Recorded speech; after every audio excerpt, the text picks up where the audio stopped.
জাতীয় শিশু কিশোর সংগঠন ফুলকুড়ির আসরের 52তম প্রতিষ্ঠাবার্ষিকী উপলক্ষে আজ রাজধানীর উত্তরার মাইলস্টোন কলেজ অডিটোরিয়ামে ফুলকুড়ি বিতর্ক উৎসব শিশু পার্লামেন্ট 2026-এর ফাইনাল অনুষ্ঠিত হয়েছে।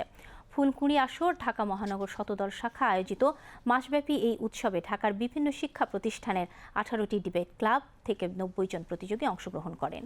ফুলকুড়ি বিতর্ক উৎসব শিশু পার্লামেন্ট 2026-এর ফাইনাল পর্বে প্রধান অতিথি হিসেবে উপস্থিত ছিলেন ঢাকা 18 আসনের সংসদ সদস্য এস.এম. জাহাঙ্গীর হোসেন।